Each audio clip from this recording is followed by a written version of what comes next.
Orxan, beynim yüklənib, mənə kömək edə bilərsən? Mənə hər gün belə çoxlu mesajlar gəlir, ona görə istəyirəm bu videonu hazırlayım ki, beyin yüklənməsi nədir, necə olur və mən sənə hansı hissədə kömək edə bilərəm. Beyin yüklənməsinin mənim fikrimcə 3 növü var.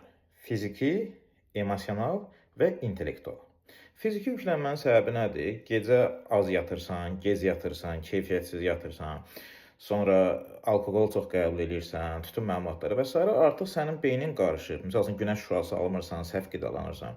Bu hissədə sənə kömək edə bilər dietoloq, nutrition ekspertlər deyirlər və internetdə kifayət qədər məlumat var. Mən sənə burada kömək etməyin mənası yoxdur. Emosional yüklənmə nədir? Sənin uşaqlıq travman var. Bir qız istəyirsən, deyək ki, əziyyət çəkirsən və ya oğlan istəyirsən, əziyyət çəkirsən də hər iki cinsə görə. Və ya nə bilim, keçmiş xatirələrə düşür yad var, nəyisə beynindən çıxarda bilmirsən, sanki ilişib qalır. Bu hissənin də öz ekspertləri var. Bunun üçün sən psixoloqa getməlisən, psixoterapevtə. Məsələn, NLP masterlər var ki, onlar da sənə çox kömək edə bilər. Üçüncü yüklənmə növü intellektualdır. Bu sahənin ekspertləri təəssüf ki, yoxdur. Bax, mən sənə bu hissədə kömək edə bilərəm. Deyək ki, intellektual yüklənmə nədir? Beynin sanki dolub. Gün ərzində o qədər işləri gəlir, rəhbərlik sənə bir göstəriş verir, yadından çıxır. Kiməsə söz verirsən, son anda yadına düşür. Həyatı sanki belə qarışqa kimi yaşayırsan da, son anda çatdırırsan hər şeyi.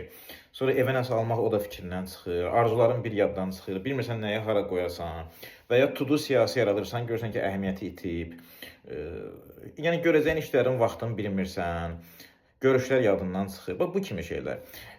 Ümumiyyətlə, elm bu kimi şeylərə ekspert yaratmayıb. Çünki bu informasiya yükü son illərdə bu qədər artdı da. Əvvəlcə informasiya yükü yox idi ki. Yəni, gün ərzində sənə 10 məlumat gəlirsə, indi gəlir 200 məlumat, deyək ki, 500 məlumat.